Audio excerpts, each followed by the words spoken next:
This week on the show, we're looking at the new Super Mario Bros., A Quiet Place, Quiet Harder, Batman's Return, Thor, Zombie, A Short Legacy, and more right here on the JARcast.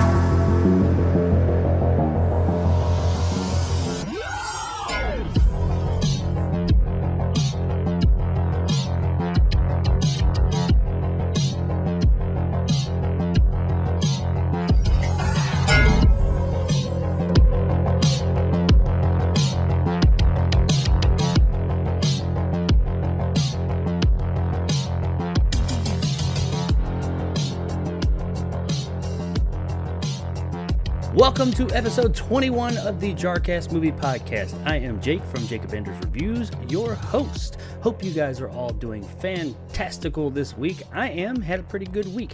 And Hollywood is also having a pretty good week as well. Not a lot of big, huge stuff going on, but there was one story in particular that actually just popped off in the past day or two that I am the most excited about. It's probably the one the least amount of people are excited about, but it's something I've been looking forward to for quite some time. But that's later on in the show. We will definitely get to that. Now, before we get started, I did want to real quick just jump in here with this little insert and talk about something, let you guys know about something new I've set up. It's been a request from a few people, and now it is a reality. I've set up two new things that all of my jarheads, those of you out there that enjoy my content, can come and enjoy. One would be my Discord, which is titled, or my Discord server rather, which is titled Jacob Anders Reviews Big Ass Server, and also my Patreon. If you are interested in helping out the channel, I've set up 4 different tiers there on Patreon so that you can do so. Don't feel as if you have to. I already feel kind of weird putting this out there, but people have requested it, so I put it out there. It would be a huge help to the channel. I am planning on doing some new big things with the channel here in the coming months. I have some really big plans that could change the landscape for me. That's really grand sounding. But anyway, I do have a Patreon over the Jacob Anders Reviews Patreon. The links for both of these things are down in the description box there. Feel free to go check them out. You don't have to subscribe, but check it out and see some of the benefits if you like any of them. I do think that I included some pretty cool benefits with all the different tiers, all kinds of cool stuff so that we can interact and things you can get early and new things that you can do and ways that you can be a part of all of this in one way or another. But check all that out. If something seems like it speaks to you, then feel free. Please help out the channel. Well, not please. That sounds like I'm begging. I'm not begging. I'm saying if you want to, out of the kindness of your heart, feel free to check out the channel or check out my Patreon and help out. It is much appreciated. Regardless of which, the Discord server, of course, is free. Just go there, hang out. We'll do whatever it is you do on Discord. I'm kind of new to it, but I'm jumping in feet first because it was requested of me, and it sounds like a pretty cool thing to do. So with that all said, on with the show. But we can go ahead and jump right into this week's news with, ladies and gentlemen, they have announced that we are getting a third Quiet Place movie, but it's not A Quiet Place 3. What? Well, Paramount Pictures has dated an untitled A Quiet Place film for March 31st, 2023. An individual with knowledge of the situation told The Wrap. Last year, it was announced that Jeff Nichols would write and direct a third installment in the franchise based on an original idea by John Krasinski. Plot details are being kept under wraps. John Krasinski, by the way, is the writer-director of the first 2 A Quiet Places. This is his baby. So I guess he's beyond being a story idea he had. This is just a whole new thing he's not going to be involved with. Don't know how I feel about that. Nichols' most recent credit is Loving, which earned an Oscar nomination for star Ruth Negga. His other credits include Midnight Special, Take Shelter, and Mud. You know, I have actually not... I was supposed to see A Quiet Place 2. Actually, I was supposed to see it over a year ago, and then, of course, everyone knows it was supposed to come out in like a couple of days before everybody was going to be able to see it. They shut the country down, or shut the world down. So I didn't get to see it then. It re-released, and I was supposed to see it again. There's been like 3 opportunities or 3 times I was supposed to see this damn movie, and I just haven't been able to. Something keeps coming up. So I still haven't seen the second Quiet Place movie. I'm really looking forward to it. Everybody's talked about how good it is, but I just can't seem to see this damn movie. But given the fact that most likely it's going to be really good, John Krasinski was deeply involved in this one as well, and they're moving forward with a third one, but he's not going to be involved. I don't know that, I mean, he's not the only person that can make this kind of movie, I guess, but I mean, he is kind of the creator of it. And when the creator that's so deeply ingrained in something, like Krasinski is with this particular property, when the creator leaves, I gotta kind of wonder, and they've already said, hey, we're gonna make more, and the creator leaves, I gotta wonder, why are they leaving? Does he feel as if the story's been told, it's done, there's nothing else to go with? Or is this just like a spin-off that's gonna take place in the same universe, and he said, I don't have interest in that, but I do want to do a third one? Because my understanding is, while I said I haven't yet seen this movie, the understanding I have is that it, who survives, who doesn't, I don't know, but it does end opening up the door for more, for at least a third one. I think that they originally, I heard, I can't confirm this right here, but I heard that they had envisioned a threequel, you know, a trilogy. And I guess we're kind of getting that. I don't think this is the trilogy they were talking about when I heard them talk about trilogy. So either way, if you enjoyed A Quiet Place and A Quiet Place 2, there's more coming. We don't know what the hell it is, but I have a sneaking suspicion that it is not going to involve the I think the Abbott family. That's the name of the family in the movies, I think. Emily Blunt, and if you haven't seen the first one, I'm not going to ruin it, but John Krasinski, he's in it as well. He's in both of them, so is she, and their kids, and their trials and tribulations through this world of fantastical monsters. I guess we're going to get more of those fantastical monsters, but less of the Krasinski clan, or the Abbott clan, rather. So, you know, I guess, I mean, it's already dated, March 31st, 2023. That is a little over, or a little under 2 years from now. So that leads me to believe however part 2 ends or leaves us at, we're going to be there for a while. We're not going to be getting that A Quiet Place 3.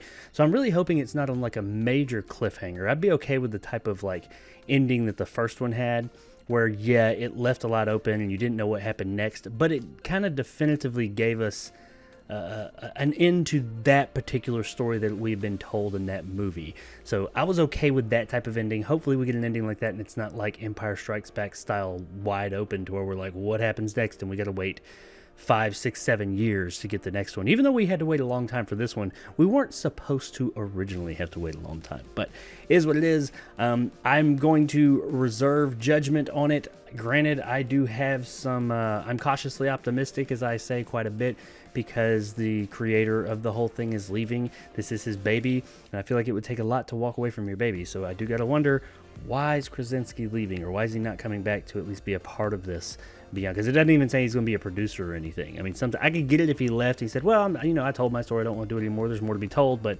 maybe I'll just take an exec producer credit or a producer credit or even a writing credit. No, he just came up with the story. It was a story he said at some point, and some exec or somebody said, hey, yeah, let's roll with that. Let's get more. So I do kind of wonder what's going on behind the scenes, but I guess we'll find out if this is worth seeing, or if they're just going to run this franchise into the fucking ground like Hollywood likes to do sometimes. Alrighty, so from there, speaking of sequels or weird sequels that I wasn't expecting, well, I guess I was expecting at some point from what I've heard, a sequel for A Quiet Place, maybe not that way. Here's another one. We got another sequel coming our way, but this sequel's a prequel, but it's a sequel to a prequel, so it's a sequel prequel, or a prequel sequel? I don't know. Either way, what I'm talking about is Cruella. Cruella, of all movies, which we'll talk about why in a minute, is getting a sequel to the prequel. Yeah. Before Cruella has even entered its second weekend of release, Disney is already in early development on a sequel. The director, Greg Gillespie, I had a real hard time pronouncing this dude's name in my review of the movie as well. And screenwriter Tony McNamara, both expected to return. It's unclear whether star Emma Stone is also set to reprise her performance as the dastardly fur-loving villain, but it's also unclear how the sequel would work without her. The latest in Disney's line of live-action adaptations of its animated classics, Cruella opened on May 28th in theaters and on Disney Plus via an additional $30 purchase through the streamer's Premier Access option. Everybody loves that Premier Access option. It's great. It's just taken off wonderfully. To date, the film earned $32.4 million domestically and $48.5 million worldwide. That's not $48.5 million plus $32.4 million. That is $32.4 million here in the US and $48.5 million everywhere, including the US. So to give you a little bit of an idea of its success or lack thereof. Although Disney characterizes the film's Disney Plus performance as strong. As with all streamers, the studio has declined to release any public audience data. We are very pleased with Cruella's box office success in conjunction with its strong Disney Plus Premier Access performance to date, a Disney spokesperson said in a statement. The film has been incredibly well received by audiences around the world, with a 97% audience score on Rotten Tomatoes, in addition to A's in every demographic from CinemaScore on opening weekend, ranking it among the most popular of our live-action reimaginings. We look forward to a long run as audiences continue to enjoy this fantastic film. I'm going to call some of that into question. I mean, I don't know. I haven't looked up these numbers, so I got to take this at face value, but I don't see that, man. I mean, I do think the comment of it being one of the most, or one of definitely their most popular live-action reimaginings, I mean, I could see that. The movie is being well received. It's not, people aren't calling it like utter dog shit or anything, but I mean, I think the worst thing I hear about it, and one of the things I said about it, was it's just kind of unnecessary. I didn't see the point. It's not a terrible movie, but a 97%? I mean, yeah, that's an audience score, but a 97%? That seems really high. I don't see this movie as a 97. And from what I'm hearing from audiences and people, once again, I don't think people are trashing the movie, but a 97 seems exuberantly high. I'd like to look that up. I'm not going to right now, but like I said, I'll just have to take their word for it, but that seems oddly high. So yeah, they're considering as of right now, which I think they're about 2.5 weeks into its run, which is when you're going to make the majority of your money on a movie in theaters and on this streaming platform with this extra amount. Because I think they do that extra amount thing for like a month or two, something like that. But it's made $48.5 million overall. I mean, that's not terrible, but when considering the movie cost $200 million to make, so for them to get a profit, it would have to net 200. Well, it would have to gross 200 or $400 million to turn a profit. 48.5, and you're already 2 weeks in, doesn't sound great. I mean, it doesn't. I mean, I'm not going to say it's an absolute failure, but comparatively speaking, you're not making a lot of money back there. So I don't know why, unless on their Premier Access option, it's just like killing it. Which, I mean, at $30 a pop, I mean, maybe if shit tons of people tuned into it, but we'll never know because they don't release that data. They just say it's strong, whatever the fuck that means. But I mean, Disney's got shit tons of money, so they can take the hit. But I guess they're moving forward with a sequel. This movie already has a sequel. It's called 101 Dalmatians. Do we need more? We've gotten the origin of Cruella, which I don't know anybody who was asking for that to begin with, but we got it. And admittedly, it was better than I expected. But I don't know of anybody who's really saying, oh, we need more of this. I mean, I thought Emma Stone was really good in this movie. She was the shining star, if you will. She was the best part of this movie. But I still didn't need this movie. There's nothing, I didn't see the movie and say the movie was great. I said she was great. She was really good. But the movie itself was just kind of bloated and unnecessary. And that's kind of the general consensus I get from people. That, and you get a lot of people that really like the soundtrack. It did have a great soundtrack. I thought it was grossly overused, but that's my opinion. Even if you like the soundtrack, though, do you really think Cruella needs a sequel? What more is there to tell? I mean, I didn't feel like there was enough to tell for this movie, much less more. I mean, and like I said, it's already got a fucking sequel. It's been made and remade already. 101 Dalmatians. And then 102 Dalmatians, I guess. A sequel got a sequel. What else are they going to tell? They're going to just, like, stuff some stuff. They're going to just come up with some bullshit fucking sequel that nobody's asking for with some, like, bullshit side story for Cruella to have before she gets with where she's wanting the dogs and stuff. At that point, you're not telling a Cruella story. What people like about Cruella de Vil is she's linked to the 101 Dalmatians story, and there were little nods in this one that were to that. I don't feel like there's anything more to tell until you get to that core story. But hey, Disney finna do what the fuck Disney want to do because they fucking Disney. And I mean, sure, go ahead, let them spend their money. They got plenty of it. I guess they can take the hit. But I do feel like this article, not really the article, just their words that Disney is saying are a little bit misleading. I don't think anybody is saying that Cruella is a success, like a huge success. Yes, this is a post-pandemic world. Movies do struggle a bit more as far as like box office, of course, right now, because while a lot of places are finally open and opening up, some places still aren't, and some people just aren't comfortable getting out. But, I mean, if something like Godzilla vs. Kong and Fast 9 that's not even out here in the States yet has proved anything, movies can still be successful. Movies can still make a nice chunk of money. So, I don't know. Unless their Premier Access option just pulled in shit tons of fucking views and money, I don't see how 48.5, I mean, essentially $50 million worldwide, and your first, most profitable part of the movie's release, the first couple of weeks, is really successful when it comes to a $200 million movie. But I don't work in show business. I just report on it, so who the fuck am I? Cruella, more of it. It's coming, so I hope you liked it. If you did, why you got more coming? If you didn't, well, I wouldn't pay for that Premier Access plus whatever shit when the sequel comes out. There you go. Now, on to the part, the news of this week that has me the most excited. The thing that when I read it, I had to double take. And I know that this is not going to mean as much to most people, but this is something that is near and dear to my heart, and it is definitely something I'm going to watch immediately, because this is a movie that has just been announced. The announcement was it's out and it's available. It's an old movie. It's a redo. It's a Snyder cut of a movie, if you will. What am I talking about? What the hell? We would have heard about this, right? Is it Zack Snyder's Sucker Punch, which apparently there's a Snyder cut of that out there that's supposed to be drastically different? No, but it's not that. It's not that. We'll probably never see that.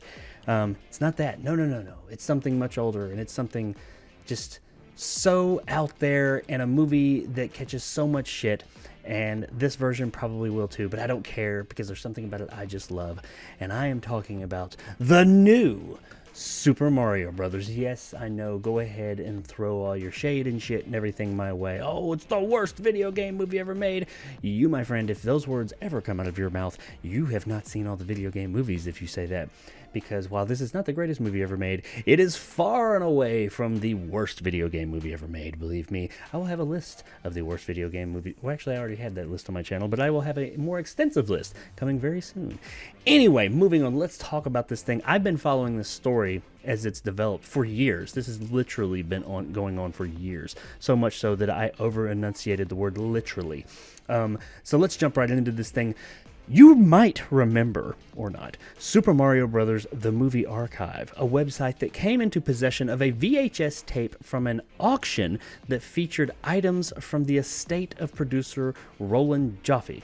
The tape contained 15 minutes of additional scenes that were not in the movie and were never included in any of the home releases. They even released one of the clips online. I remember when that happened. That's been, a couple of years back now they did that. But now they've gone one step further and restored all of the once lost footage back into the movie. Oh yeah, it's the Jankel. I think the directors, it was a husband and wife. I think it was the Jankles. It's the Jankel cut. The Jankel cut of release the Jankel cut of the Super Mario Brothers movie. Moving on.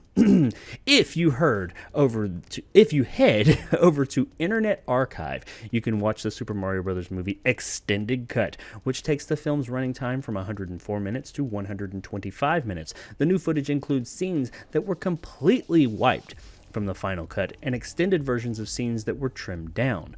We're not sure where the extra 5 minutes of footage came from outside of the previously mentioned VHS tape, but does it really matter? We're getting 20 extra minutes of one of the most fantastically terrible movies ever. I disagree with that article, or fascinatingly terrible movies ever made. This is not a terrible movie. Go back and watch it. It's really not that bad. Now, I mean, we'll talk about my thoughts on that in a minute. But anyway, some of the new scenes that you'll find in this extended cut are previously unseen deleted scenes. Include the Mario Brothers running afoul of the probably mafia-connected Scapelli Plumbing Company, Koopa murdering a technician by de-evolving him into slime, and Iggy and Spike rapping about the overthrow of King Koopa at the Boom Boom Bar. There's more of Lena, Danella, and the Brooklyn Girls. Most scenes are extended in this version, with a lot more of the cast, including Dennis Hopper as Koopa. These scenes were restored with the help of filmmaker Garrett. I'm gonna kill this name. Gilchrist. I think it wasn't as bad as I thought.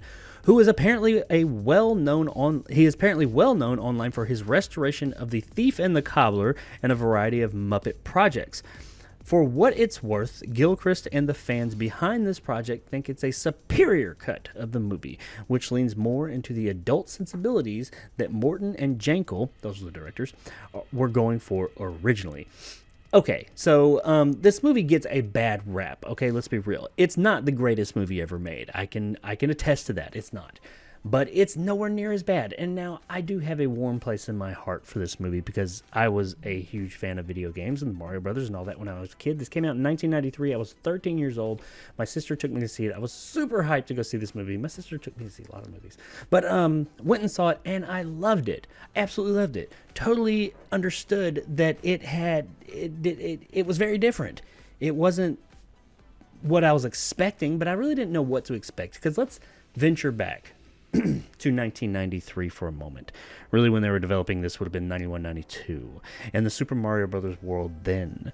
Not that Super Mario Brothers, even at this point, while I'm not as familiar with the property now as I once was, at this point, I don't even think Super Mario Brothers has the deepest story ever created. Back then, the story was two plumbers, mainly one, Mario, goes to the castles to fight giant spiked turtle guys to save the princess. That's it. That is it. I think by this point, Super Mario Brothers 2 had come out, probably 3 as well. I think Super Mario Brothers 2 and 3 had come out, and there was a slight thing about how he was dreaming about, so I don't know. There wasn't a lot of story is what I'm saying. There was not a lot for them to play off of for this movie, not a lot to pull from. And if you look into the movie, you will find what it's supposed to be. And if you watch the movie from this perspective, it does kind of change things a bit and make you say, oh, yeah, you know what? You're right. This movie is supposed to be a prequel to the games. I discussed this in my review, which is an old review, but it's actually the first video game movie review I did in my series. And but I do discuss this in that review. It's supposed to be a prequel to the game. What the game is supposed to be, now this comes straight from the source, it's supposed to be the interpretation of the events or of the world from the actual movie made into a video game. So, it's supposed to be an interpretation. It's not supposed to be an exact copy. And if you watch the, I think it's an after credits scene in the original movie, you have, wasn't it Iggy and Spike, the Koopa twins, or cousins or whatever, they're talking to actual executives at Nintendo about selling the rights of their story for a game. So, that kind of, when you see that, you're like, oh, okay, yeah, they actually did make this as a prequel. But either way, the movie still gets shit on. I think it's become, a lot of people I've noticed will say, oh, it's the worst video game movie ever made, because they've just heard that. There's a lot of people that have never even seen it. Hell, there's a lot of people never even heard of it. But I have seen some people that clearly haven't seen the movie, but they'll say, oh, it's still terrible. It's the worst video game movie ever made. I've heard how bad it was. You've heard? Shut the fuck up. Get out of here. It's not that bad. If you go into it understanding what you're getting, it is wacky. It's out there. It's some kind of Blade Runner, steampunk kind of pseudo sci-fi dinotopia thing going on. It's out there for sure. But it did have some more adult sensibilities, if you will, than I was expecting initially. And apparently they were forced to cut a bunch of stuff, and now we've got it all back. I'm really excited to see this. I've always had a soft spot in my heart for this crazy kooky movie, and now we get more of it. And apparently this cut of the movie makes more sense, or at least is more, I don't know. I haven't seen it yet. I watched the first few minutes of it, and that was about it. And there were actually, from the very opening credits, there were changes right there. Now, this cut of the movie, I will say, it's not 100% clean. You can tell the new scenes. I mean, they have a time code at the bottom of them, and they do cut in. The audio's a bit different. They look a little bit more worn. And if you go to the link in the article, which I will put in the show notes here, I'll put the link in the description to this movie. While most of the movie looks fine, the extra parts, it's a rough cut, if you will. It's very watchable from what I saw, but you can definitely tell what's new and what's not. So they say that they are wanting to try and take it further, give it a more of a remaster, but they wanted to go ahead and put this out there. And I guess this is their edited cut. This is the version. If we got one that was a better cut of this, it would just be prettier, pretty much. They would pretty it up, and I mean, hey, if we're really lucky, maybe get a 4K transfer. Doubt that, but and I don't know what kind of rights go into this and all that. And considering that, I don't know how long this will be up, because somebody does still own Super Mario Brothers the movie. I think it's Paramount might. And Paramount don't play with their fucking rights, by the way. So if you want to watch this, you might want to jump into it quick. But anyway, I am excited about this thing, and I will definitely be watching it. And I think I am going to go ahead and do a review of it, even though it is not a totally remastered version. It's done enough. I think that this is something I definitely want to watch, and I want to give my thoughts on it. So look forward to that in the next few days, probably, because I'm really excited to see this and see 20 extra minutes of this movie. What did they change? I know this is more of a niche thing, but there is definitely an audience out there, and there is a very rapid, just rabid audience for the Super Mario Brothers movie. I was very surprised when I did my review of it, how many people, given the amount of people that talk so much shit about it, how many people really have this just deep love for it, much like I do. And yeah, a lot of that comes from nostalgia and from when I was a kid and all that, but you know, it is what it is. You love things for different reasons. That's why we love this, and I will always have a place in my heart for the Super Mario Brothers movie. Now, speaking of things that I loved as a kid and still love now that are returning, and I'm really excited about, but admittedly in this case a little bit hesitant, cautious, if you will. That's kind of becoming my thing, cautiously optimistic, but still interested for sure. Batman is returning, and not just any Batman, but my Batman, Michael Keaton. Yes, the Flashpoint movie that is, or I guess it's Flashpoint. We're all assuming it's going to be Flashpoint. It's going to deal with the multiverse and all that good stuff that's coming out at some point. I think it's next year. Apparently it's confirmed now, more or less, that it is going to have Batman in it this time around. And the story reads as so. The first visual confirmation that Michael Keaton will return to play Batman alongside Ezra Miller in Warner Brothers' upcoming The Flash was delivered in a stylish and violent image posted by director Andy Muschietti. The caption-free picture of Keaton's classic batsuit insignia covered with blood was posted to Muschietti's Instagram on Friday morning. We'll talk about that classic insignia thing here in just a minute, because it ain't quite right. But anyway, the addition of blood to the classic yellow logo certainly signals a renunciation I can't speak. A version of Zack Snyder's style from his run of DC Extended Universe films. I think that's far reaching. But anyway, including here's another one, ultra violent version of the Caped Crusader in 2016's Batman vs. Superman Dawn of Justice and this year's Snyder Cut of Justice League. Was he ultra violent? I didn't really see Batfleck as ultra violent. I mean, yeah, he was violent, but Batman's always kind of been violent. I didn't really consider him to be any more violent than any other Batman. But anyway, moving on. Despite the lack of context on the photo, the blood could be a reference to the popular Flashpoint storyline in which Barry Allen goes back in time to prevent the death of his mother. The Flash is set to be released on November 4th, 2022. Okay, there's a couple of things from this article, and we're going to take a look at the picture here of in question, but the blood that's on it, they say that it could be in reference to the popular Flashpoint storyline where Barry goes back in time to prevent his mother's death. Yeah, that's a very popular storyline. That's actually the genesis of Flashpoint. That's where it started. You could see it in they did it in the Flash TV show.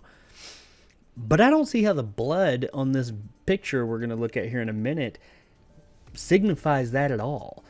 Some people are saying that the blood is kind of like the reason that they're saying it signifies Zack Snyder's Batman as well, because it's similar to the blood from Watchmen on the little happy face from the comedian.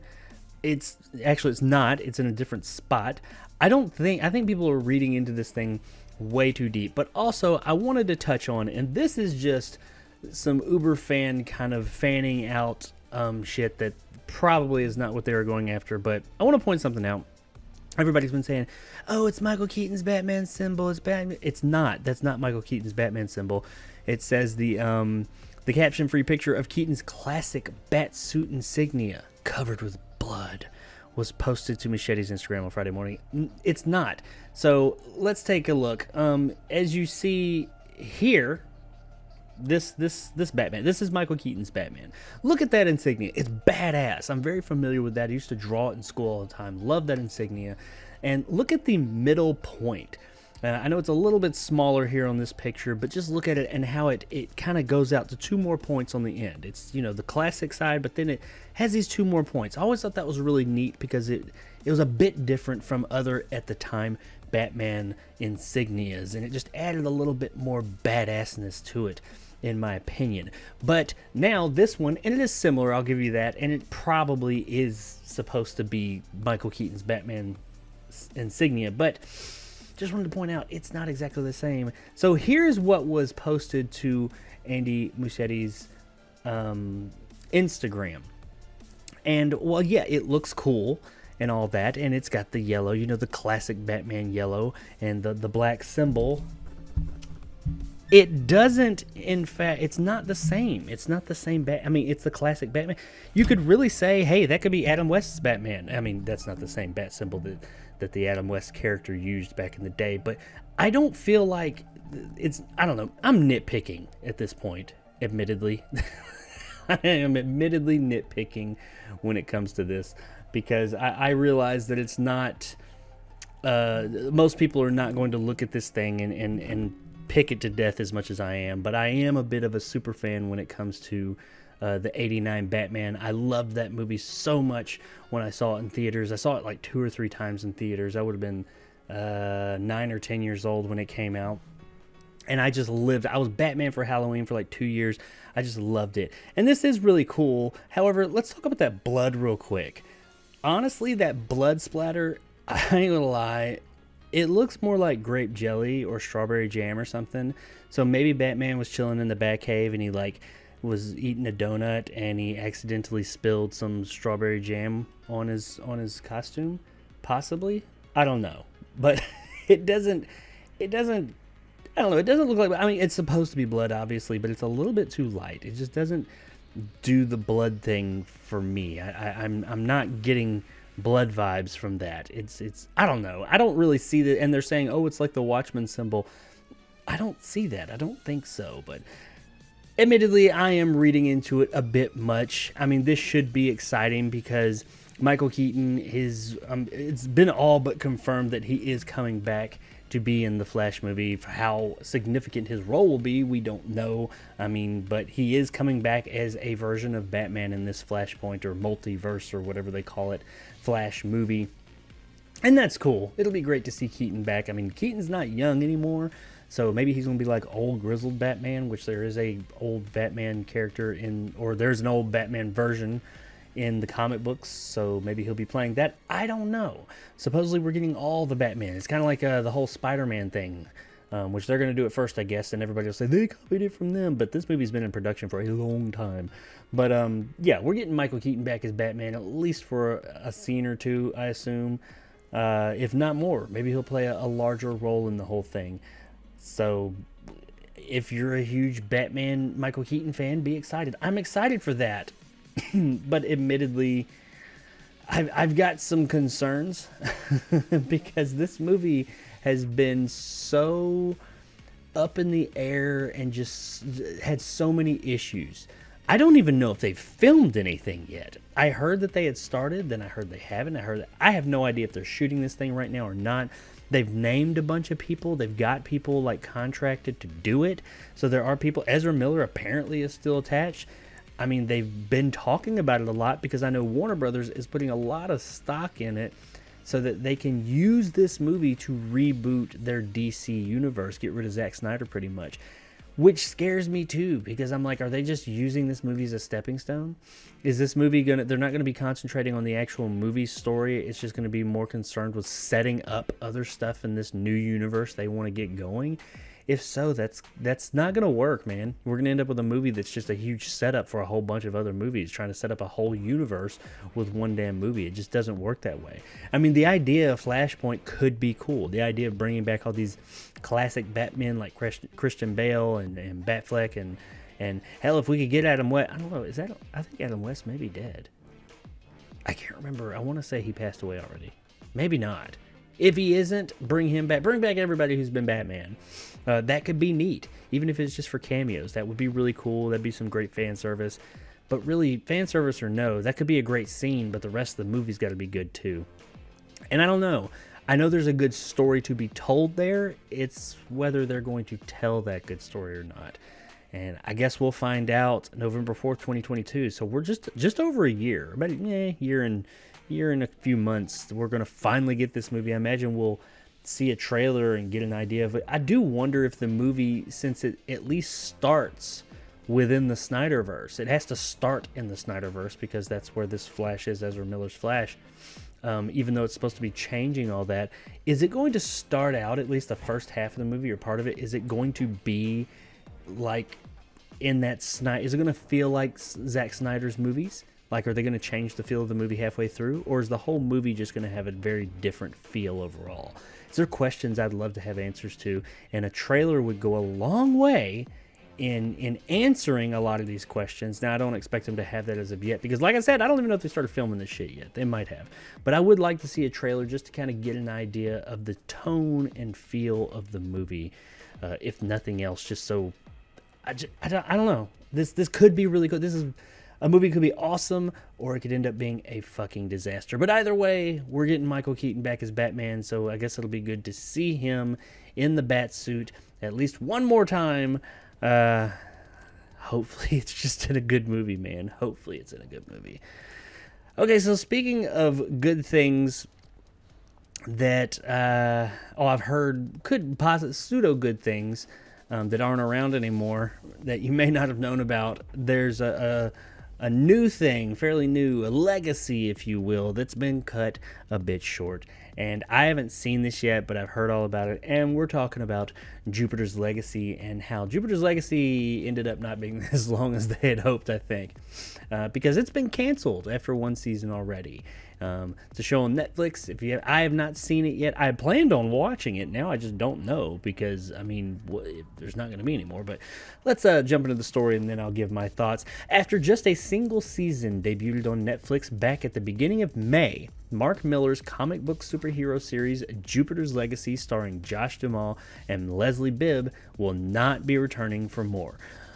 Though the word canceled hasn't been officially used, all of the Jupiter's Legacy cast members are being let out of their contractual commitments to return for more episodes. So yeah, that's canceled, motherfuckers. Here's what Mark Miller said in a statement he posted on Twitter on Wednesday. After just a single season, that's the wrong line. Jupiter's Legacy is a vast and rich space with lots of characters to mine.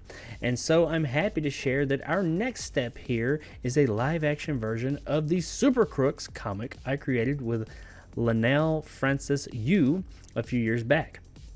Given where we're going next, we've made the tough call of letting our incredible cast out of their show commitment as we continue to thoughtfully develop all realms of the Jupiter's Legacy saga. We're confident we'll return to it later and just want to say thanks to you guys for your continued support and to the cast and crew who made this look so great. If you haven't heard of Super Crooks until now, which is probably everybody, the series follows a ragtag group of supervillains, con artists, petty thieves, and leg breakers who band together for the heist of the century and the most outrageous crime story you've ever seen in your life. The supervillains of this new series will have the time of their lives and make a little dirty money along the way while they're doing it. So the Suicide Squad? Kinda, I guess? I don't know. For Miller's part, he's proudly pivoting over to Super Crooks, saying, "I've always loved crime stories. From Scorsese to Tarantino, the supervillains are always the most fun part of any superhero story. To do something exclusively focused on the villains they fight just feels incredibly fresh as we explore what it's like to be a bad guy in a world crawling with good guys who want to put you in jail." Well, that sucks. The show looked interesting. Once again, I've not seen this show. I've seen it on Netflix, like sitting there, and I've said, "Oh yeah, I'll check that out." I mean, it's on Netflix and it's an original. It ain't going anywhere. So I've heard very mixed things about it. I've heard people say, a lot of people, just the general consensus was that it's a neat story. There's a lot of interesting stuff going on, but it has some issues, like some of the some technical issues, as well as some of the story beats are a little off. But most people that I've heard talk about it have said, yeah, it was overall enjoyable. It had a few things that they needed to tighten up and make better, but overall they were interested in seeing where season 2 went. You know, it kind of had like that Star Trek The Next Generation season 1 woes, where the season 1 showed a lot of promise, but it was lacking in some areas, but then season 2 came along and just knocked it out of the park. Well, that's not going to happen because that shit's been canceled. It ain't been canceled officially, but it ain't coming back. But we are getting a spinoff already, the Super Crooks. I don't know. We'll see. I mean, this all sounds, seeing as how I haven't seen Jupiter's Legacy and I only know of what I've heard about it secondhand, I can't really comment on it. But that does suck that a new creative show comes out and it gets canceled, you know, after its first season. But I'm assuming Netflix, they know what they're doing. I guess those are the reason they canceled it. But at least the world is not totally canceled. And while he said they look forward to coming back at some point, that seems like wishful thinking. Who knows, maybe the Super Crooks show will be great and they'll be able to kind of like work in some of their Jupiter's Legacy characters back into it and be able to get a second season at some point. But it seems like it's going to be a while before that happens. So to all the Jupiter's Legacy fans out there, as I said, I can't really comment on it much. It's kind of a bittersweet situation here. If you're a big fan of the show and loved it and we're waiting for season 2, that sucks. You're not going to get that, but you are going to get more from that world. So that is better than you get with a lot of cancellations, because a lot of the times they just cancel shit and you're just stuck. Shit out of luck. But here, at least you can still get more out of the world with this Super Crooks show that's coming. But that is, I hope they change. I hope that's not the name. Super Crooks sounds really corny. And maybe that's what this show, I mean, I don't know. Like I said, I haven't seen it. It doesn't come across to me as like a kind of comedic, corny thing. But maybe it is. Calling it Super Crooks? I mean, please don't call it that. Jesus Christ. If you call it that, go ahead and write off season 2 of that too, because I doubt it's going to pick up from there. I mean, you never know. I mean, they got a show on Amazon called The Boys, and it took off great. So, but there it is, guys. If you're a fan of Jupiter's Legacy, sorry, I give you a hug. It ain't coming back. But if you didn't give a shit, or if like me, you just hadn't seen it, I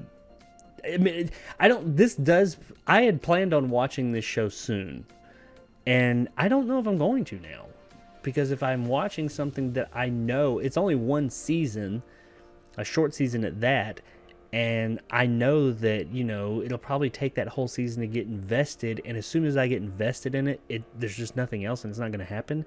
It's like, I don't know if I want to check this out now. I don't know if I want to put that investment in knowing that there will be zero payoff. I mean, you've got some shows that have been canceled in the past that it's going to happen, it's coming, but maybe they got multiple episodes and it's worth it just to get invested in those characters for that amount of time. Sounds like this one, you get invested in them. As soon as you do, then it's gone. So I'm not really sure I want to do that. Who knows? I might at some point, but it's probably not going to be anytime soon. Now, speaking of things that... No, that was a terrible segue that I just tried to do there, but we're going to look at something. Let's just go right into it.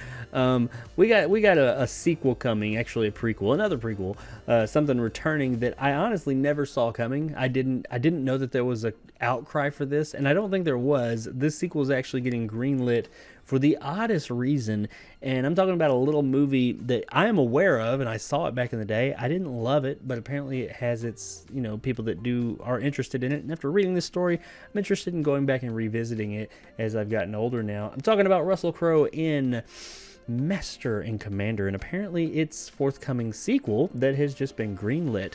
20th Century Studios, hate that name by the way, is working on a prequel to 2003's seafaring film Master and Commander. Screenwriter Patrick Ness, who scribed the 2016 family drama A Monster Calls, will tackle the screenplay. There are currently no stars or a director attached. I think Peter Weir directed the first one, and it had, of course, Paul Bentley and Russell Crowe were in it. Directed by Peter Weir, the original featured Russell Crowe and Paul Bentley, there you go, as members of a ship in pursuit of a French vessel during the Napoleonic Wars. At the beginning of the pandemic last year, the film saw an unintentional resurgence via Twitter when one user wrote, "Lots of folk complaining about lack of sleep during the pandemic. May I recommend Master and Commander, starring the usually captivating, attention-grabbing Russell Crowe. I've never made it past the 10-minute mark. You're welcome, and thanks, Russell." Damn, that's like a backhanded comment, but I guess it worked. It got a lot of people interested in the movie. The initial tweet also tagged Crowe, who responded to the comment with, "This is great. This is why I love Russell Crowe. That's the problem with kids these days. No focus. Peter Weir's film is brilliant. An exciting, detail-oriented, epic tale of fidelity to empire. Of fidelity to empire and service, regardless of the cost. Incredible cinematography by Russell Boyd and a majestic soundtrack. Definitely an adult's movie." Damn, he just came at you, man, and just like burned the shit out of that guy, saying pretty much like you have no class, no focus, and you're not an adult. Sit down, little boy. In all honesty, though, I remember not loving this movie. I remember finding it kind of a slog to get through. But you know what? When I saw this movie, it came out in 2003. I would have been 23 years old. I don't know, at 23, I would have been into those kind of movies. I don't know, but I'm a different man now. We're talking about almost 20 years later. I'd be willing to check it out again to see if maybe it would grab me this time around. But anywho, the film was not the box office hit needed to start an intended film franchise around O'Brien's literary series. So apparently it's based on a series of books. Despite being considered a box office disappointment, Master and Commander picked up 10 Oscar nominations, including Best Picture and Best Director, and won the Academy Award for Best Sound Editing and Best Cinematography. I do remember that. It was like a very well-renowned movie. Like it reviewed really well. Everybody talked about how great it was. That's why I was surprised when I finally watched it. I was like, it's just not doing it for me. But this is a movie I think I want to revisit apparently a lot of people have revisited, and they're liking it. This guy kind of set it up for, hey, get out here and see this movie, it'll put you to sleep, and apparently a lot of people enjoyed it enough that there's been an outcry for a sequel, and they're actually getting one. That's fucking crazy. To Master and Commander, that's just a really odd movie for this whole thing to work for there to be an outcry for, and people are like, yeah, sure, we'll make Master and Commander, because I don't think it was a cheap movie. I mean, it was a technically expensive movie if you look. I don't know how much it cost, but I mean, it was on a ship. It all looked really pretty. It didn't look like it was cheap at all. So I imagine the sequel or prequel, whatever it will be, well, because it's a period piece. Period pieces are always going to cost some money because, you know, they take place in the past. You got to create that world. So I find that interesting in this post-pandemic world where people are a bit more, you know, less frugal with their money, especially studios, because of, you know, how much are we going to get our return on investment? Now they're greenlighting Master and Commander 2 or 0, whatever. I don't know what they're going to call it, but the prequel of it. But hey, maybe this is the time. Maybe it'll come out and it'll just blow up, you know, all over the place. Apparently it's doing really well because people were talking shit about it initially on Twitter. Either way, I think I'm going to check this one out again, and who knows, maybe I'll fall in love with this movie and just be like, I can't wait for this prequel. We'll see. I've always just kind of, it's been stuck there in the back of my mind for all these years, me saying, I remember this movie just being kind of boring. And I'm sure I made it, I would have watched it all the way to the end, but I just don't really remember much about it, except Russell Crowe and Paul Bentley on a boat. That's about it. But, like I said, I'll check it out. We'll see. And if you're a Master and Commander fan, be happy because you're getting a prequel coming real soon. Now, from all that war and shipping and Russell Crowe machismo, let's jump into a little bit more machismo, but let's do it with a little bit more of a love and tender side to it. And I'm talking about Thor: Love and Thunder has wrapped shooting finally. I don't know about finally. I don't think they've really been shooting it that long, but it has wrapped. It's in the can. Now they are moving into post-production.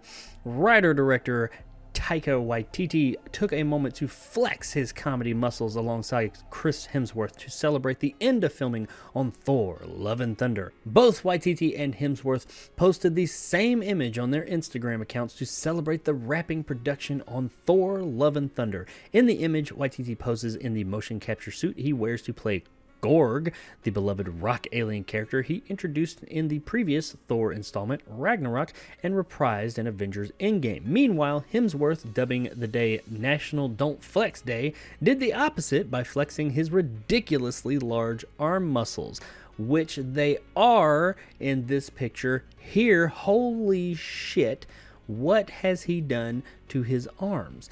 He looks like he's not playing Thor anymore. He's playing the fucking Hulk. Oh my God, this guy he is beyond jacked. This is something, this is new, this is next level right here. Look at his ass. Holy crap. I don't think he's ever been that big. I mean, damn. But anyway, in the post, Waititi wrote in his caption, "Sometimes two people come together to inspire the world and change the cinematic landscape forever. And then there's me and Chris, who are too cool to care about anything except making movies that bring people absolute joy. Okay, I don't look cool, I know that. This film is the craziest thing I've ever done, and I'm honored to bust my ass and have a nervous breakdown. So you can see it all by May 2022. But damn, those some big ass arms. In his caption, Hemsworth teased the film is going to be batshit crazy, off the wall funny, and might also pull a heartstring or two. Lots of love, lots of thunder. Thor: Love and Thunder arrives in theaters May 6th, 2022.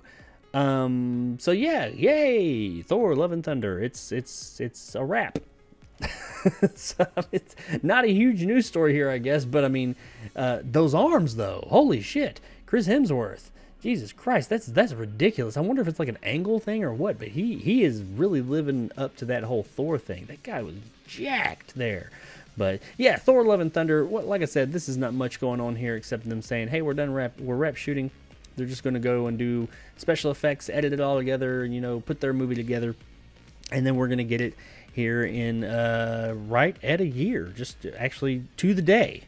Well, as recording this, 1 day shy. So 364 days as of the recording of this podcast, Thor: Love and Thunder will be hitting theaters and maybe VOD, depending on what part of what the condition of the world is at that point. Probably just theaters, though. This one I'm interested in. I'm looking forward to. I really enjoyed Thor Ragnarok. I thought they went in a great direction with that. Taika Waititi has proven to be a great director, and he had some really great films before he got into the MCU. I really liked what he did with Ragnarok. He's had a few things come up, and Jojo Rabbit was fantastic as well in 2019, I believe that was, or 2020. I think it was 2019. But he's had a few things to say. It seems like he's gotten a little bit big for his, as the old folks say, too big for his britches. He's had some takes, some hot takes on stuff that I was kind of like, hey, calm down there, Taika. But who knows? As long as the guy makes good movies, I don't really give a shit what he does in his personal time. Just keep making the good movies and keep all the bullshit out of films, please. So I am looking forward to see what he's going to do with this one. This is the one, of course, that Natalie Portman is finally coming back for, and apparently she is going to be taking up the mantle of Thor. I kind of wonder how that's going to work. Is this going to be the next James Bond movie thing where they led us to believe that James Bond was going to be transitioning over to a woman, and really we're starting to find that that's not really the case? There's just going to be another character who shares that same 007 thing. Is that what it's going to be? Is she going to have Thor-like powers, or is Thor moving forward? Is this the last time Chris Hemsworth is going to be Thor? I mean, he is one of the last holdouts from the original Avengers cast that's still in these movies. I think everybody else is, Black Widow, her movie's coming, and Scarlett Johansson will be gone. Of course, Tony Stark, Captain America, Thor, he's Mark Ruffalo, I guess he's still around as the Hulk. But beyond him and beyond Thor, there's nobody left from the OG, and I guess they're going to be going. The Guardians of the Galaxy will be in this as well. I do wonder how that's going to work out, because there is a Guardians of the Galaxy movie coming out, and at the end of Endgame, of course, we saw Thor go off with them, and he said the Asgardians of the Galaxy, which I thought that would be really fun. But is he not going to be in the Guardians of the Galaxy movie now? Because this is clearly going to come out before Guardians of the Galaxy Volume 3. I just wonder how this movie is going to affect Guardians of the Galaxy 3. Is this going to be, because they're going to be in it, I hope they play a predominant role in it. The whole Natalie Portman becoming Thor thing, I don't know. It's not a woman thing. I really don't give a shit about that. I'm like, Natalie Portman is Thor. I mean, I guess as a god, you don't have to have jacked muscles or anything, but it helps. I mean, look at them guns. But either way, if you're looking forward to the next Thor movie and you enjoyed Ragnarok and you like Waititi's directing style, which I do up to this point, get ready, because the countdown has started. Less than a year to go, and we're getting Thor: Love and Thunder. Now, speaking of something else that I was expecting, obviously, but something that's a short little story. This is more of a blurb. This is a quick one. This won't take long, but it was something that came up at the last minute. Not the biggest thing in the world, but it is an interesting one. It's more the implications, possible implications, if you will, of this one and what it means. And I am talking about my man, the rocker, the hard, the death. He's not really death metal. I guess he's heavy metal, kind of, sort of, to a degree. There's definitely much heavier, but I like his music, and I've liked some of his movies, not all. A divisive figure for sure, Rob Zombie, and how he is making The Munsters. That's the wrong title card. There we go. He's making The Munsters. It's official. Rob Zombie is directing The Munsters. Yes, those monsters. We know very little about the project, but Zombie confirmed the news on Instagram. Attention, boils and ghouls. The rumors are true. My next film project will be the one I've been chasing for 20 years. The Munsters. Stay tuned for exciting details as things progress, the musician and filmmaker wrote. And really, that's about it. Like I said, it was a short story, but The Munsters and Rob Zombie. I mean, I see it. When you think about it, it falls in line. Rob Zombie and the Munsters do seem kind of like I mean, he had the whole Dragula song, which I think his kid's name is Dragula too. I could be wrong, but he did have the whole Dragula song, and that was the name of I think it's the name of the car that the Munsters drive around. I see the whole idea behind the Munsters seem like a fit but I don't think that they necessarily seem like a fit for Rob Zombie's style up to this point. I also don't think that he's going to make. I don't think this is going to be, when they say Rob Zombie's The Munsters, I don't think we can expect like a Halloween or the Devil's Rejects and all those movies. I don't think we need to expect that type of gritty version of The Munsters. I feel like, being a super fan he's been chasing it for 20 years, and he is a bona fide or self-proclaimed super fan of The Munsters.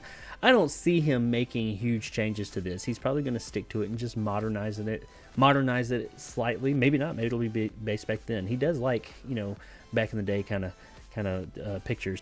But we envision, when you think of Rob Zombie, you think of like these gross, dirty, real gritty, raw, like hillbillies saying fuck a lot kind of movies, real super rated R movies.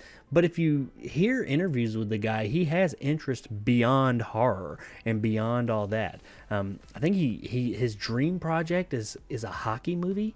It's like a real life biopic about a hockey team or something like that. So, I mean, I didn't see that coming. But the guy has obviously interests beyond just horror. And while The Munsters are horror, they're not horror. They're more like a play on horror, kind of like a spoof on horror. And I'm interested to see where he's going to go with this. I think this is going to be really interesting to see Rob Zombie do essentially a family film, because that's what The Munsters is. It was a family TV show, a sitcom with the laugh track and all. So I'm really interested to see where he goes with this. Is this going to be, I could really see a pseudo, Barry Sonnenfeld's Addams Family movies as compared to, the Addams Family from yesteryear that it was based on. I could see him go in a direction like that. Maybe not exactly that, but how, there are similarities, but the tone is somewhat different. Maybe a hint of adult content there, but not like blood and guts, rated R adult content. This movie's going to be PG-13, I bet. And I think it's going to be geared more at families, the way that those Addams Family films were in the early 90s, Addams Family 1 and Addams Family Values. I see that being this, and this could be his big break. Maybe he makes this movie, because, he's been successful with his movies, but I wouldn't say he's ever had his big break. There was The Devil's Rejects, but still, that is still somewhat of a niche movie, if you will. But maybe this one comes out and he gets to actually have his style out there, and it'll be with a property that he really has a love for, and it just blows up, and it does like gangbusters, and he comes back for a sequel. And I don't want him to start churning out a bunch of bullshit or anything, but if it's something he loves and he's going to put his heart into it, Rob Zombie does not have to just make like horror, gore, and just like typical Rob Zombie stuff. Let the guy break out and do something new. I am interested, if nothing else, just to see does a Rob Zombie family film, what is that? What does that look like? What is that going to be? It's probably going to end up like a lot of other family films. I do hope that it doesn't pander to kids like a lot of family films have in the past, because that's one of my biggest pet peeves about family films and kids movies, is how they pander to kids and they treat kids like they don't have a brain and they're dumb and they can't understand stuff. And that's just not the case. I got a whole bunch of kids, so I know what I'm talking about when it comes to that. But kids aren't dumb, and kids do enjoy films that don't treat them like they're 3 years old. Kids want, compelling stories as well. It doesn't necessarily have to be adult content, but they don't want dumb stuff with just a bunch of goofy shit. They're more than goldfish. They have an attention span beyond 3 seconds. Well, some of them do.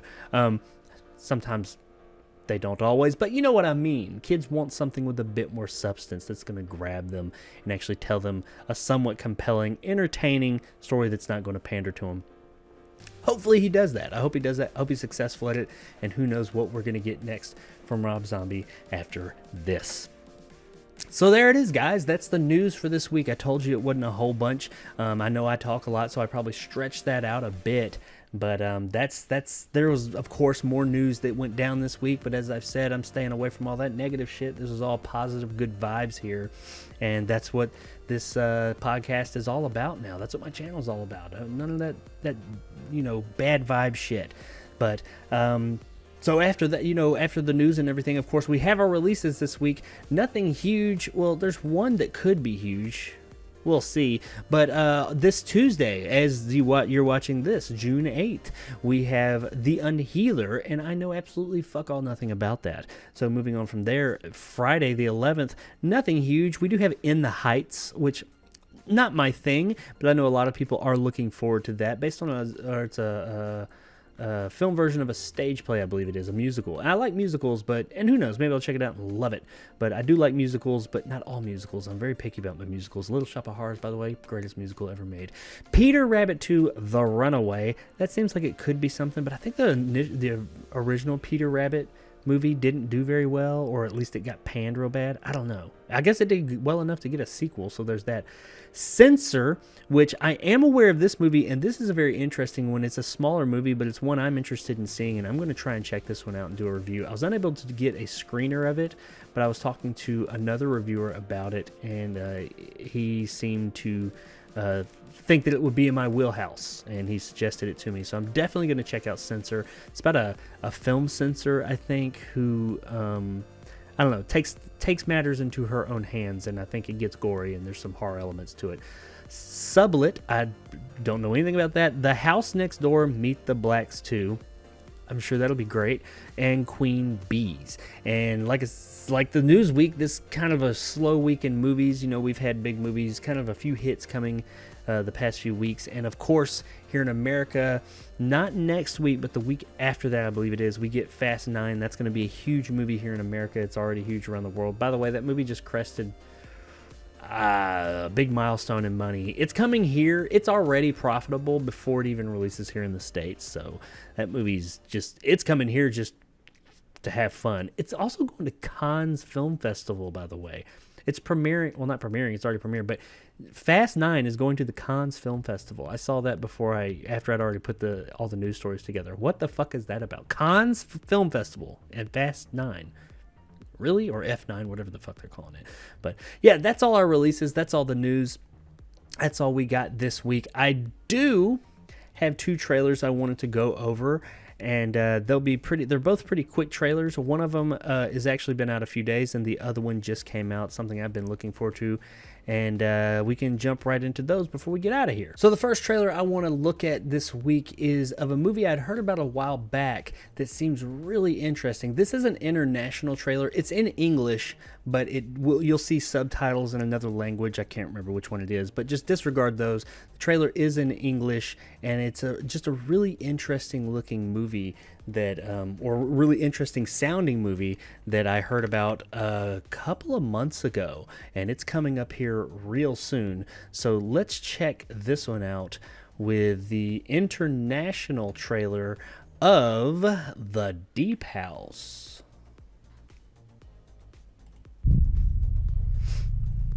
So here we are in southwest France. Oh, it's in French. It wouldn't exactly be easy to find if it was really such a super secret spot, would it? The premise behind this is like super Pierre's creepy. offered to take us to an isolated arm of the lake that runs deep into the woods. At the bottom of this part of the lake, there's a perfectly preserved house. You got me fucked up. I would not do that. It's not on any map. That'd just be creepy unto itself. It's a long way, but I promise it's worth it.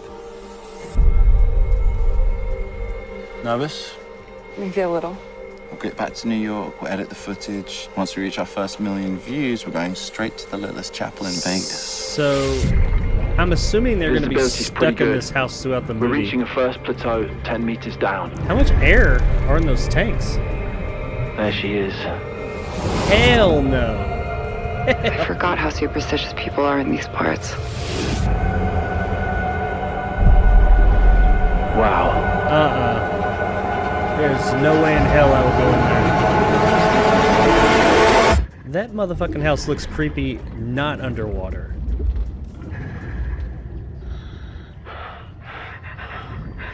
What was that? It's kind of giving me chills. What the fuck is that?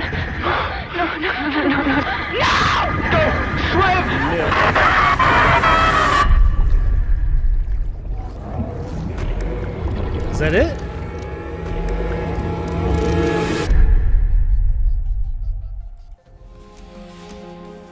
All right, well, I guess that's it.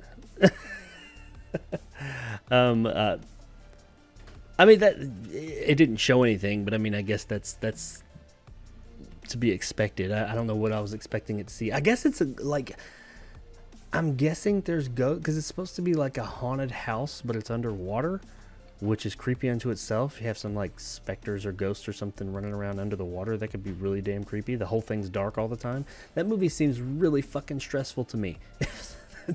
Because there's not going to be any natural light or any like obviously electricity down there. It's all going to be there like flashlights and stuff like that the whole entire movie.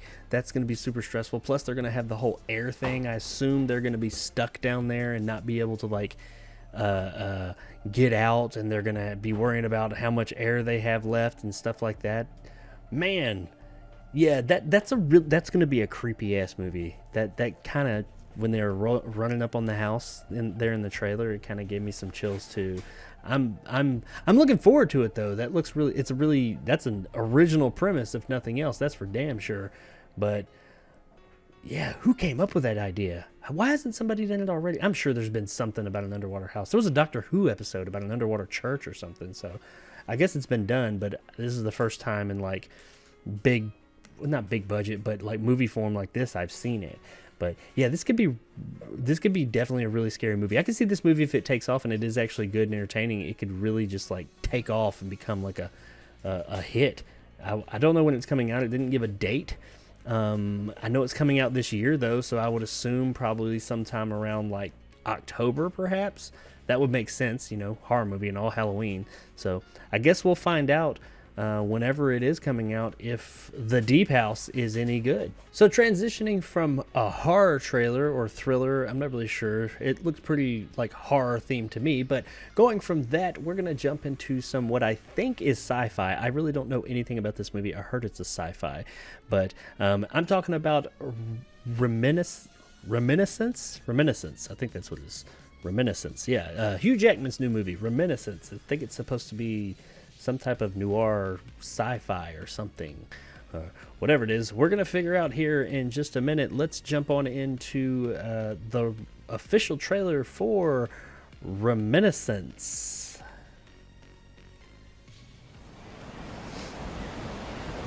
You're going on a journey through memory. Oh, that's cool. All you have to do is follow my voice. We're closed. I know, I'm sorry it's late. Okay, I see the noir side of things. Yo, it's time for one more job.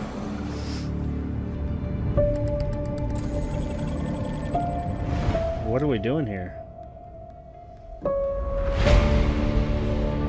When the waters began to rise and war broke out, nostalgia became a way of life. Oh, is it like... There wasn't a lot to look forward to. Are they like recording memories or something? So people began looking back. Nothing is more addictive than the past. No, put me back. Oh, so is it like they get to go back and experience their memories? And you should too. Like they're real? Don't just vanish. To find where she'd gone, I had to know where she'd been. This is a prequel to Waterworld. Oh, I thought that said Waterworld. It said Westworld. Was she running from the past? Or racing back towards it? Hey, that's the guy from Into the Badlands. Donnie Wu. Who was she but not with me? You think you want answers? Well, you don't. Okay, I'm liking the vibe. Where is she? Where is she? I'm getting like a noir kind of Minority Report, slightly Minority Report vibe. Arson, bribery. I like the water setting. That's cool. Don't go down this path. Stay here in this life. See, this trailer's doing it right, man. It's not telling us too much. I have to do this.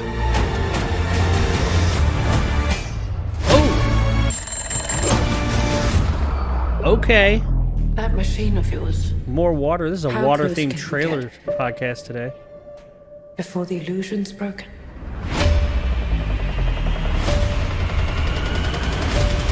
Everybody's doing that running out the window, camera following you thing since... All you have to do is follow my voice. Was it the Bourne Identity, or one of the Bourne movies did it first? Or one of the Fast movies, I think. August 20th. All right, well, yeah, cool, man. I have no idea what that movie's about, but it looked cool. I really like the feel of it. That's what I like, and I know I've said that 100 times, maybe not that many, but I've said it quite a few times on this show. I really like when trailers, they give you a feel for how the movie is going to be. They don't tell you everything about the movie. They just give you a pretty good idea of what the movie is going to feel like. And they don't have to give you the whole story. I mean, we know they're obviously going back and experiencing past memories like they're real, like some type of, in their head or something, some virtual thing. I don't know. But and there's some mystery. I guess he's going to discover something going into his memories. Maybe he's going to see something he didn't realize from the past. And I'm assuming he lost somebody. This woman he kept on trying to get with, and maybe she was killed or something, and he's going to find a clue in these past memories of his that was locked away. I bet it's something like that.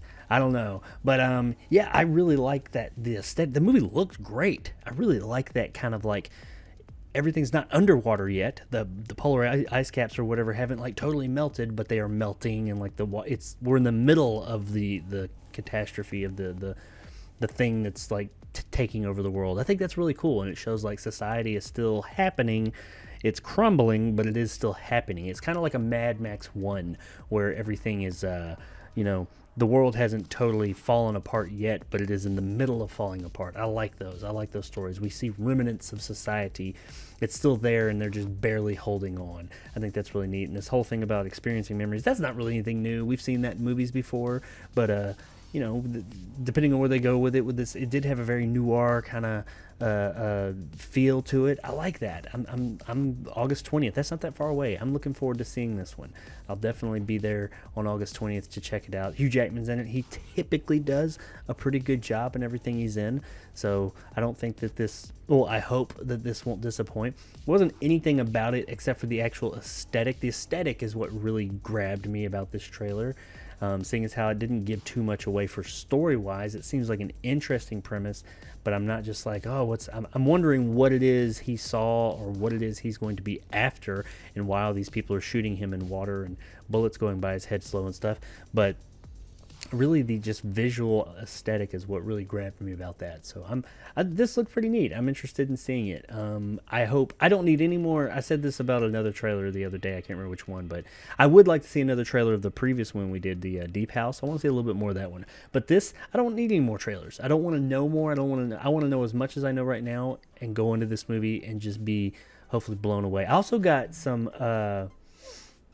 just like the filmmaking style it was, this had some Inception vibes. Just the look, the overall look of the film, just based on the trailer, of course, had some Inception vibes. I was getting that a little bit.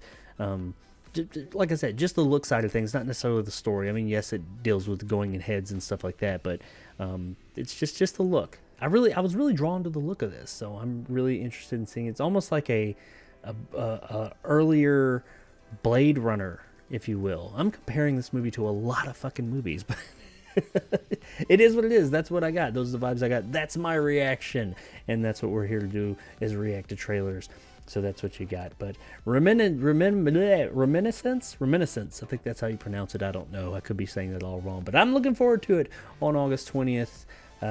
Here in just 2.5 months, not too far away. We'll see Reminiscence and see if Hugh Jackman can pull it out again. That sounded wrong. Don't pull anything out, Hugh Jackman. Ladies might like it, but that's not what I'm looking for. Let's just see a good movie. August 20th. Alrighty, everybody. There it is. Episode 21 of the JARcast Movie Podcast in the can. Beyond everything that I just talked about, not a whole lot of big stuff coming up this week. I have said this for the past quite a few weeks. Some of you may not even care, but I am this close to completing my all video game movies ever made ranked video. It's one of the only videos I've ever made that takes place over the course of a few days. You'll see some wardrobe changes as the video goes on, because it was 60 movies I was talking about throughout this thing, so I didn't do them all in one sitting. I did like 10 at a time, so you will see some changes in the way that I look as that goes on. It is all filmed, half of it is edited, the rest is editing and coming along pretty quick, and it will be done. It won't quite be done for this Wednesday, which is when I planned on releasing it, but next Wednesday, if not before, I will have that video out, and we will finally be moving on to my review of Batman 66, which I have already watched. Haven't reviewed it yet, but I've already watched. I watched it just the other day. I wanted to go ahead and jump into that, and I'm really looking forward to getting in this new comic book movie review series, because man, there are a lot of movies out there that I think a lot of people don't even realize are comic book movies. A lot of them I knew, but I just hadn't thought about it. There's so many, and there's some spicy ones too, especially back in the 70s. They did some stuff in the 70s, and I'm reviewing them all. But beyond that, I have, of course, just worked it in tonight. I will be reviewing the Super Mario Brother movie Snyder Cut, if you will, of that movie, the extended version that just came out. I'm going to watch that. I say I'm going to review it. I'm going to watch it, and if it's worth a review, I'll probably say something about it. I'm 99% sure I will do a review of that this week, because there's an audience for it, and I'm part of that audience, and I'll probably want to talk about it, whether it's worth it or not. That's, I guess, what the essence of a review is, so it's deserved. Beyond that, though, I have a couple of other reviews coming of a movie, one of which is a movie called Operation Rainfall, which apparently I watched and was not aware that it was a sequel, but there was an original movie. This is part 2 of a series, and I didn't know that until I was doing research for the movie, and one of my main complaints about it was it seems like the sequel to a movie, but there wasn't an original. But there was, so I was wrong there. But that just came out. It's a sci-fi action flick. That review is coming later this week, and a couple of other ones as well. And of course, moving on to the week, we have Retro Wednesday if you're watching this at the premiere, that's tomorrow night. Come check it out. Hang out in the chat while we play a game, and just have a good time for a few hours on Wednesday evening, every Wednesday night at 9 o'clock Central Time. And this week I will be playing, once again, another live action or full motion video game. This is a newer one again called Telling Lies. Telling Lies, I've never played it before, but it is highly rated. It's got really good reviews, so I'm looking forward to playing this one and hoping it is as good as the reviews lead on. And that's it. Finally, I already said that once, but that is it for real this time. That is all I got. No more plugs, no more anything. If you are watching this, please go check out on your favorite podcasting platform the audio version of this. It helps me out. Just check it out, see if you like that. The audio version is slightly different. There's a little bit less. It's not quite as long. Don't have the trailer stuff in it. If you're listening to this on your podcasting platform of choice, then check out my channel, Jacob Anders Reviews, where I premiere this podcast in video form with a little bit extra than you get in the audio version every Tuesday evening at 9 o'clock Central Time. And if you are interested in the audio version of this, you can of course find it on all major podcasting platforms: iTunes, Google, Amazon, Spotify, all those. If it's not on one that you do prefer, let me know and I can definitely get it on there easily.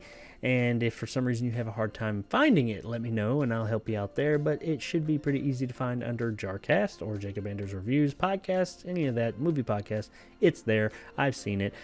Check it out. Helps me out trying to expand that reach a little bit. But beyond that, ladies and germs, all I have is to tell you guys, have a fantastic week, have a fantastic night, have a fantastic life. I know out there in the world, things get a little bit tough nowadays. Things get a little bit down. People are real negative. You got lots of negativity out there in the world right now. Just shield yourself from it and say no more negativity. That's how I'm trying to live my life now. I'm not getting caught up in all this bullshit that's going on in the world. It's all a bunch of bullshit from everybody, and I'm sick and fucking tired of it. I miss being happy, and I'm gonna be happy. I mean, I'm happy overall, but you know what I mean. I miss not having all this horse shit going on and being worried about what I can say, when I can say it, who I can say it to, and where I can say it. Fuck all that. I'm just gonna be me. But that's kind of how I've always been. But you should too. Just be you. Fuck whatever everybody else says. Who cares what they think? As long as you're not hurting anybody, be you, and fuck all the haters. That's all I got. You guys be real, stay sexy, and I'll see you next week.